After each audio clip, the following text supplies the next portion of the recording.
Eh bien, bonjour à toutes et à tous, c'est Vélo Analyse par Louis. Aujourd'hui, on se retrouve pour le résumé de l'étape 14 de la Vuelta 2017 qui se déroulait entre Ecija et la Sierra de la Bandera. Cette étape faisait 175 km. Voilà, il y avait 175 km à faire. Cette étape comportait trois difficultés, donc une difficulté hors catégorie, une difficulté deuxième catégorie, une difficulté troisième catégorie, euh, respectivement la plus proche de l'arrivée jusqu'à la plus lointaine. Ensuite, il y a un sprint intermédiaire qui est situé à 45 km de l'arrivée, un ravitaillement qui est situé à mi-course. Et on voit que l'ascension finale fait 12 km avec les 5 premiers kilomètres sur une grande route, une grande chaussée avec peu de pourcentage. Et après, quand les coureurs tournent à droite, ils ont affaire à des forts pourcentages, mais très irréguliers. Et la montée est quasiment finie après le passage au kilomètre.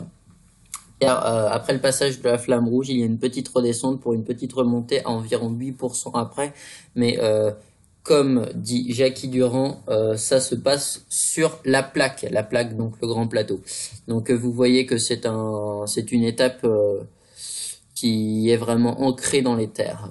Ensuite, on passe aux différents favoris de l'étape. Donc les différents favoris de l'étape que j'ai identifiés sont l'Italien Vincenzo Nibali de la Bahreïn Merida, le Colombien Esteban Chavez de la Orica Scott et le Britannique Christopher Froome de l'équipe Team Sky, le leader actuel de la course. Ensuite, on passe aux différents faits de course. Donc, je peux vous dire que Axel Daumont, malheureusement, est non partant. La Team Sky a laissé filer une échappée composée de Rafał Majka, le Polonais de la Bora-Hansgrohe, Patrick Conrad, l'Autrichien de la team dans la même équipe que Majka, Alexis Goujard, le Français de l'équipe H2A la mondiale, Simon Clark, l'Australien de la team Cannondale Drapac, son coéquipier et actuel maillot à poids de cette Vuelta 2017, Davide Villela, l'Italien, puis Rui Costa, le Portugais de la team UAE Abu Dhabi, Bart de Klerk, le Belge de l'équipe Lotto Soudal, Luis Angel Maté, l'Espagnol de l'équipe Cofidis, Stéphane Denifl, l'Autrichien de l'équipe Team Aqua Blue Sport, et pour finir Ricardo Villela, le puncher portugais de l'équipe Manvana Postobon. Donc on voit que après que la Team Sky ait laissé filer l'échappée, Astana, Bahreïn et Trek vont tenter de revenir sur les échappées pour pouvoir aller se jouer la victoire d'étape. Donc ils mettent un gros rythme et l'écart fond avec les échappées. Mais les échappées qui ont compris que dans le peloton cela accélérait, ils ont également accéléré. Après malheureusement on a appris l'abandon du 13e du classement général, Sam Oomen, qui était malade depuis le début de l'étape. Malheureusement il a dû renoncer. Ensuite on passe au final de la course et les résultats. Donc dans le final de la course, les Katusha d'Ilnour Zakarin, dans l'avant-dernière ascension du jour, prennent les choses en main et réduisent très fortement l'écart. Ensuite, dans un petit raidillon avec des passages à plus de 20%, assez court, 400 mètres il me semble, juste avant la montée finale, il y a une accélération des Quick Step Floors qui prennent le relais des Katusha, avec notamment Henrik Mas qui met le tempo pour David Le La Cruz, et ils font péter les coureurs qui étaient limite à l'arrière du peloton. Ensuite, on peut voir que à 3 km 5, on peut voir que Majka attaquera à 10 km de l'arrivée, donc à 10 km du sommet de l'ascension.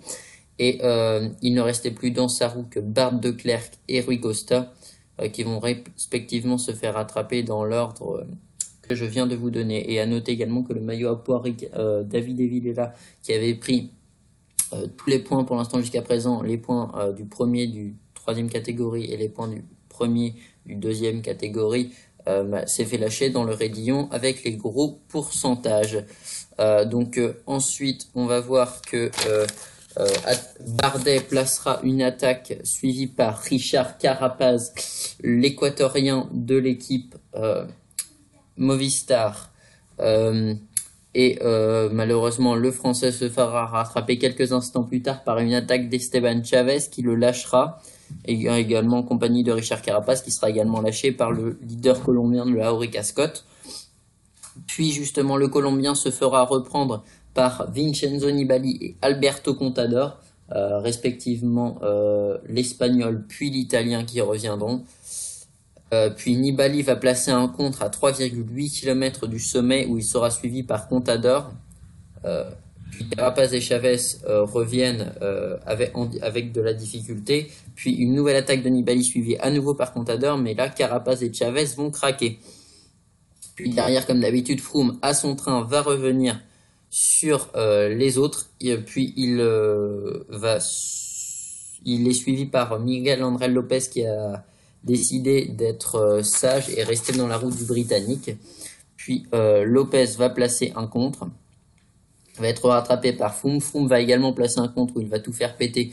Il ne restera plus que Nibali et Lopez dans la roue. Mais comme il voit qu'il ne lâche pas le leader italien, il s'arrête, les autres viennent, puis il y a un contre de Miguel André Lopez à 2,4 km de l'arrivée qui sera décisif et les leaders n'arriveront pas à revenir sur le petit Colombien de l'équipe Astana Pro Team.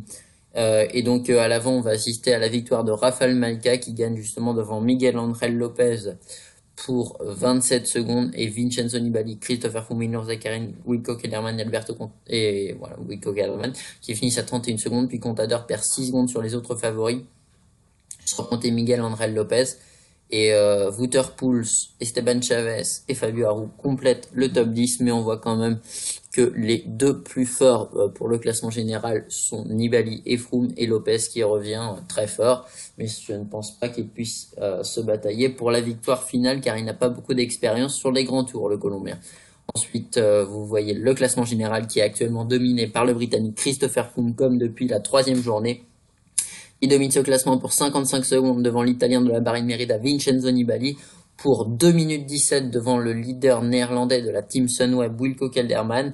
Le Russe Ilnur Zakarin est à 2,25, le 4e du classement général. Le 5e du classement général qui perd 2 rangs aujourd'hui, Esteban Chavez, le Colombien de la Bricascotte, est à 14 secondes de la 4e place et à 22 secondes du podium. Ensuite, on voit Fabio Aru qui a gagné un rang mais qui perd vraiment beaucoup de temps, qui est à présent à 3 minutes 09 du leader britannique Christopher Froome. David de la Cruz qui perd encore du temps et qui se retrouve à une longueur de Fabio Aru mais à seulement 2 secondes. Puis Alberto Contador à 3,19 possède 8 secondes de retard sur David de la Cruz. Michael Woods possède 4 secondes de retard sur le pistolero espagnol. Et Miguel André Lopez se retrouve 10e à 3 minutes 48 de leader et à 25 secondes du Canadien qui se place juste devant lui au classement général. Ensuite, on passe à mon flop et à mon top du jour. Donc mon top du jour est bien sûr le leader de la course, Rafael Malka, qui n'a même pas perdu une minute dans l'ascension finale et qui a montré qu'il était très fort et qu'il revenait en forme. Bon, malheureusement, il n'a pas pu jouer le classement général car il n'était pas très en forme en ce début de Vuelta, mais on voit que sa forme augmente et que le leader polonais pourrait pourquoi pas aller poser des problèmes à David et Villela pour le maillot à poids et aller glaner d'autres victoires d'étape au nez à la barbe des favoris. Ensuite, on passe à mon flop du jour, c'est Nicolas Roche, donc le co-leader de l'équipe BMC Pro Team, l'Irlandais, fait 19e du jour à 2 minutes 15 du vainqueur Rafael Malka. C'est assez décevant et là il est en train de descendre vraiment énormément au classement général et il montre qu'il a quand même plus ses jambes d'antan, le leader irlandais.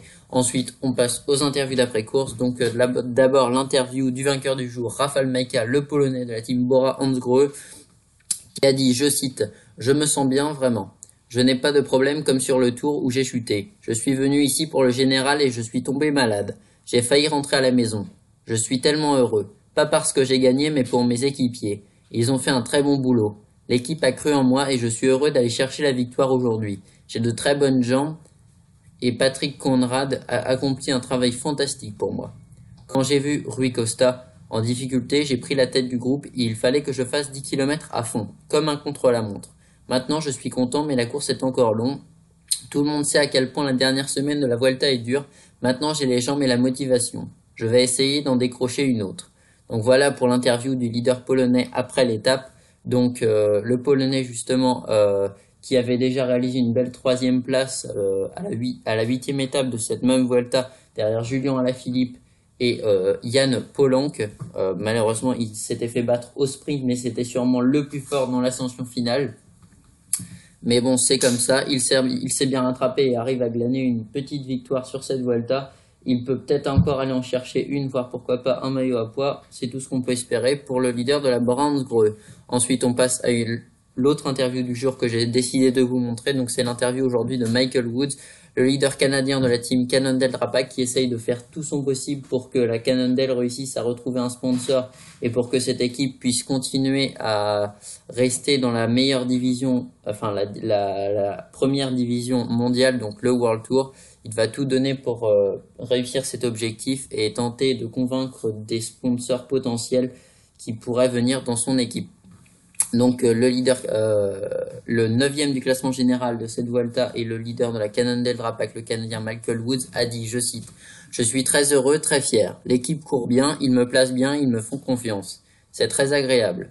Mon grand objectif est de gagner une étape. C'est toujours mon objectif principal et j'espère pouvoir conserver ma place dans le top 10 au classement général. » Donc voilà pour l'interview du leader de l'équipe Cannondale Drapac, le Canadien Michael Woods.